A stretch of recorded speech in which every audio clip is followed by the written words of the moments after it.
உங்களுக்கு நிம்மதி உண்டாகுவதாக. தேவனுடைய இரக்கங்கள் அதிகமாவதாக. தேவன் என்ன சொல்றாங்கன்னா,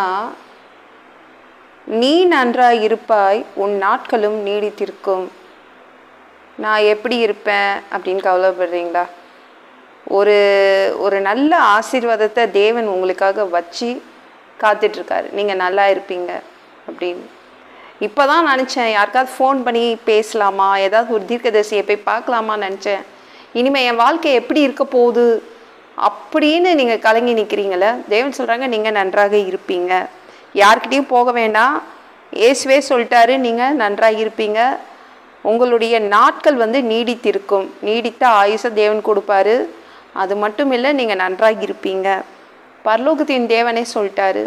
அதனால் நீங்கள் கவலைப்படாதீங்க. எங்கேயாவது நான் ஏதாவது ஒரு தீர்க்கதரிசியை போய் மீட் பண்ணிட்டு வரலான்னு நினைக்கிறேன், என் வாழ்க்கை எப்படியோ போகுதே அப்படின்னு நினைக்கிறீங்களா? நீங்கள் நன்றாக இருப்பீங்க. ஓகேங்களா? உங்கள் பிள்ளைங்க நன்றாக இருப்பாங்க, உங்கள் குடும்பம் நல்லா இருக்கும், நீங்கள் வேலையில் நன்றாக இருப்பீங்க, உங்கள் வியாபாரத்தில் நன்றாக இருப்பீங்க, நீங்கள் நல்லா வாழ்வீங்க. அதை பார்ப்பதற்காக நீடித்த நாட்களையும் தேவன் கொடுத்துருவார். நீங்கள் நன்றாக இருப்பதை நீங்கள் பார்க்கணும்ல, அதற்காகவே நீடுழி வாழ்வீங்க அப்படின்னு தேவன் சொல்கிறாங்க. ஓகேங்களா? நான் என் நனவு தெரிஞ்சதுலேருந்து சின்னதுலேருந்து நான் கஷ்டதாங்க படுறேன். எப்படிங்க நன்றாக இருப்பேன்னு சொல்கிறீங்கன்னு கேட்குறீங்களா? இல்லை, தேவன் உங்களுக்கு அவர் நடத்துவார். அவர் நடத்துறதுனால அவர் நடத்துவார் இனிமேலேருந்து. அதனால் நீங்கள் நன்றாக இருப்பீங்க. ஐயோ நான் மூழ்கி போயிடுவேனோ, ஒன்று இல்லாமல் போயிடுவேனோ, அப்படி தான் என் மனசு சொல்லிகிட்டே இருக்குது. என் மனசு போகிற போக்கை தான் நானும் அது போகிற போக்கிலேயே நான் கவலைப்பட்டுட்ருக்கேன். வேண்டாங்க, மனசு சொல்கிறதெல்லாம் கேட்காதீங்க. அதுதான் நம்மளுடைய முதல் எதிரி, மனசு தான். நமக்குள்ளே ஒன்று இருக்குது பார்த்தீங்களா, மனசு, அதுதான் முதல் எதிரி. அதை கொஞ்சம் ஓரம் கட்டிட்டு நம்ம தேவாதி தேவன் சொல்கிறத கேளுங்க, நீங்கள் நன்றாக இருப்பீங்க. அப்புறம் நீங்கள் நீடுழி வாழ்வீங்க. நீங்கள் நன்றாக இருப்பதை பார்ப்பதற்காகவே தேவன் ஆயுசு நாட்களையும் பெருக்கி கொடுக்குறாரு. ஓகேங்களா? தேவன் சொல்கிறத கேளுங்க, எதற்குமே பயப்படாதீங்க. ஓகேங்களா? ஒரு பெண், அந்த பெண்ணை ஒரு கடன்காரன் கேட்குறான், என்னம்மா நீ கடனையே திருப்பி கொடுக்கல, நீ நன்றாக இருக்க முடியாது இனிமேலாம், ஏன்னா உனக்கு புருஷன் இல்லை. இனிமேல் எப்படி நீ நன்றாக இருப்ப? உன் புருஷன் இருக்கும் போதே கடன் திருப்பி கொடுக்கல, வட்டியும் கெட்டலை, இனிமேல் எப்படி நீ நல்லா இருப்ப? உன் கணவன் இல்லை, அதனால் 2 பையன் வச்சிருக்கல, அதை கொடுத்துடு. அந்த காலத்தில் கடன் கெட்டலைன்னா பையனை தூக்கிட்டு போயிடுவாங்க, அவங்க அடிமையாக வச்சுப்பாங்க. ஆனால் இந்த பெண் கொடுக்கல.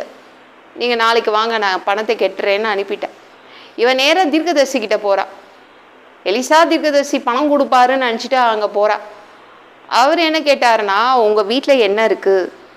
கட்டிலோ பீரோவோ ஒரு நகையோ ஒரு சொத்தோ எதுவுமே கிடையாதுன்ட்டான். ஒரு ஆடோ ஒரு மாடோ கூட கிடையாது எங்கள் வீட்டில். எங்கள் வீட்டில் இருக்கிறது ஒரே ஒரு குடம் எண்ணெய் தான் அப்படின்னு அவள் சொல்கிறா. அவள் எலிசா தீர்க்கதரிசியை பார்த்து என்ன சொல்கிறா பாருங்களேன். எலிசா அவளை நோக்கி, நான் உனக்கு என்ன செய்ய வேண்டும்? வீட்டில் உன்னிடத்தில் என்ன இருக்கிறது சொல் என்றான். ஒரு குடம் எண்ணெய் அல்லாமல் உமது அடியாளுடைய வீட்டில் வேறு ஒன்றும் இல்லை என்றாள். ஒரு குடம் தான் என்ன இருக்குது எங்கள் வீட்டில், வேறு ஒன்றுமே கிடையாது, நீங்கள் எதிர்பார்க்குற அளவுக்கு ஒன்றுமே கிடையாதுன்ட்டா. எலிசா தீர்க்கதரிசி சொன்னார், பரவாயில்ல, தேவன் நடத்துவார். இவ்வளோ நாள் உன் புருஷன் நடத்திட்டு இருந்தார், இனிமேல் தேவன் நடத்துவார், அவர் பெருக செய்வார் அந்த எண்ணெய். எண்ணெய் பெருகிடுச்சுங்க. அவள் கடனையும் அடைச்சிட்டா. அவள் புருஷன் இருக்கும் போது கூட கடனை அடைக்க முடியல. ஆனால் தேவன் அந்த குடும்பத்தை நடத்தும் போது என்ன ஆச்சு? கடனை அடைச்சா மிச்சம் வேற வந்துச்சு. மிச்சம்னா ஒரு கொஞ்சோண்டு 1 லிட்டர் எண்ணெயோ ஒரு 5 லிட்டர் எண்ணெய் கேனோ அப்படி மிஞ்சலை, எக்கச்சக்கமாக மிஞ்சிச்சு. ஒரு கடை வைக்கிற அளவுக்கு மிஞ்சிச்சு. பார்த்தீங்களா? தேவன் மிச்சமே அவ்வளோ கொடுத்துருக்காரு. அப்போனா ஒரிஜினலாக எவ்வளோ எண்ணெய் வந்துச்சுன்னு தெரில இல்லை? நம்ம தேவன் எப்படி ஆசீர்வதிக்கிறார் பாருங்களேன். மிச்சத்தை வச்சு கடை வச்சுக்கோன்னு சொன்னார். மிச்சத்தை வச்சு நீயும் உன் பசங்களும் ஜீவனம் பண்ணுங்கன்னாரு. அப்போ மிச்சமே அவ்வளோ வந்துச்சான். இப்போ தேவன் நீங்கள் நன்றாக இருப்பீங்க அப்படின்னு சொல்கிறாருன்னா நீங்கள் புரிஞ்சுக்கோங்க. ஓகேங்களா? மிச்சமே அந்த பெண்ணுக்கு அவ்வளோ ஆசீர்வாதம். கடனும் அவள் அடைச்சிட்ட. தேவன் நன்றாய் உங்களை வச்சு பாருங்க. ஓகேங்களா?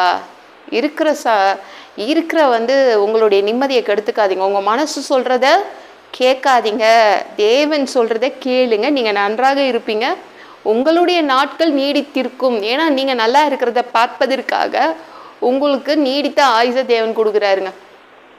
ஓகேங்களாங்க? இந்த வீடியோ பிடிச்சிருந்துச்சுன்னா மற்றவங்களுக்கு ஷேர் பண்ண மறக்காதீங்க. கர்த்தர் தாமே உங்களை ஆசீர்வதிப்பாராக.